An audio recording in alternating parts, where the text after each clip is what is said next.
Приветствуем вас на нашем канале. Сегодня мы предлагаем вам интересный тест на эрудицию, который проверит ваши знания в самых разных областях. Готовы испытать себя? Давайте начнем. Какой приз вручается победителю на Берлинском кинофестивале? Золотой орел, золотой медведь, золотой лев, золотая пальмовая ветвь.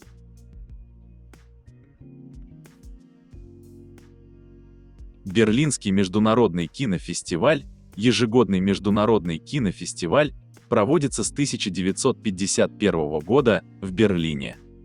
Основной приз – «Золотой медведь», присуждаемый за лучший фильм. «Серебряный медведь» присуждается в следующих номинациях: лучший режиссер, лучший актер, лучшая актриса, лучшая музыка и приз за выдающиеся достижения в области искусства. Когда в России были введены в оборот бумажные деньги? При Петре I, при Елизавете Петровне, при Екатерине II, при Павле I.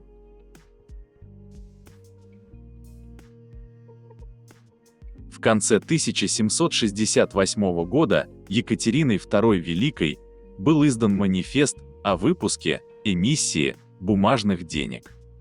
Одновременно были учреждены два государственных ассигнационных банка в Санкт-Петербурге и Москве, которые должны были обеспечить выпуск бумажных денег, ассигнаций, в обращение. Введение бумажных денег было вызвано объективной необходимостью в потребностях быстрого развития экономики Российской империи и увеличения территории страны. Также увеличивалась экономика России и происходил рост производства продукции и товарооборота. Что такое кусудамы? Бумажные шары, райские птицы, пирожки с фруктами, экзотический фрукт.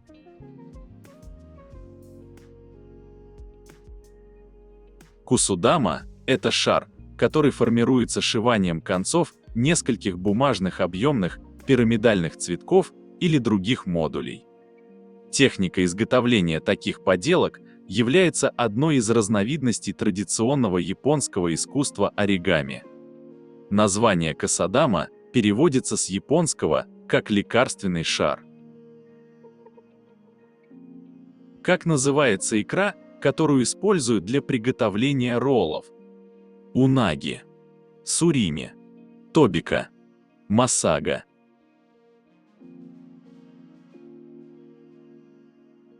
Икра тобика, ее добывают из летучей рыбы, обитающей в соленых водах океанов и морей.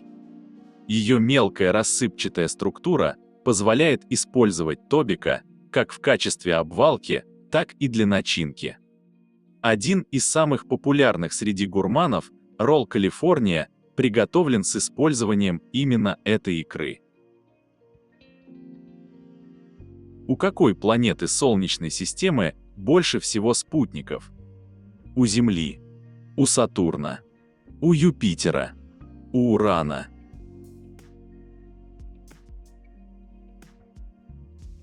Долгое время Юпитер оставался рекордсменом по количеству известных спутников в Солнечной системе, на втором месте был Сатурн, а далее шли Уран и Нептун.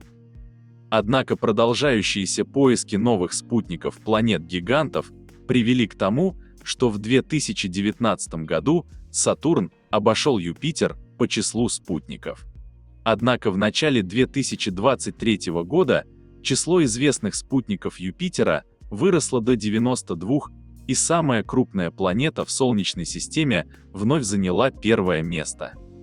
Однако, начиная с 4 мая 2023 года, Центр малых планет Международного астрономического союза вновь начал активно публиковать новые подтверждения открытий спутников Сатурна. Как называется столица Бельгии? Брюссель, Будапешт, Копенгаген, Берлин.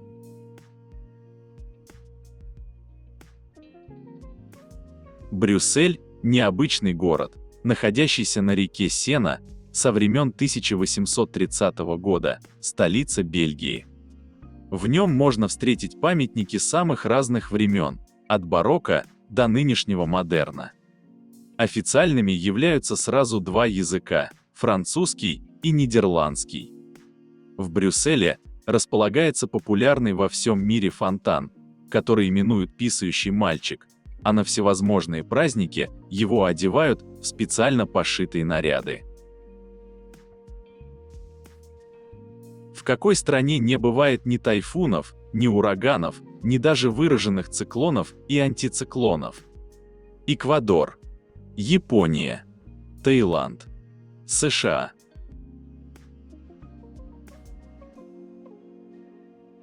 Эквадор – страна с самым ровным в мире климатом.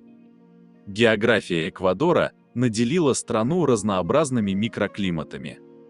Побережье жаркое в течение всего года, с дождливым сезоном в период с декабря по май. В горах климат зависит от высоты, чем выше, тем прохладнее. Регион Амазонки жаркий и влажный, а Галапагосские острова сухие, с устойчивой круглогодичной средней температурой плюс 25 С. В Эквадоре не бывает ни тайфунов, ни ураганов, ни даже выраженных циклонов и антициклонов. Можно ли загипнотизировать змею музыкой? Да. Нет.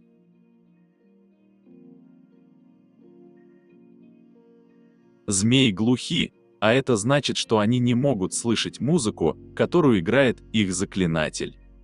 У них нет наружных ушей, а внутреннее ухо улавливает лишь низкочастотные колебания. По сути, они воспринимают мир как серию вибраций, а не звуков. Змеи реагируют не на звук, а на визуальную угрозу. Любое резкое движение воспринимается как потенциальная опасность, и змея инстинктивно принимает защитную стойку, готовясь к обороне. Ключевую роль играют движения заклинателя. Он покачивается, и змея повторяет, имитируя его движение. Она не танцует под музыку, она готовится к возможному нападению. Как называется самая длинная река России? Волга, Лена, Иртыш, Енисей.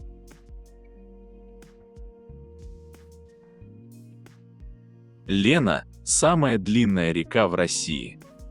Помимо статуса самой длинной реки страны Лена, еще и самая крупная река в мире, весь бассейн которой находится в условиях вечной мерзлоты. Она начинается у подножия Байкальского хребта и впадает в море Лаптевых. Названием своим Лена по созвучию обязана древнему народу эвенки, с языка которых это имя звучит как Йолю-Еня, то есть большая река. Почему Петр I был против бород? Не по-европейски. Некрасиво. У него своя не росла. Мог себе позволить.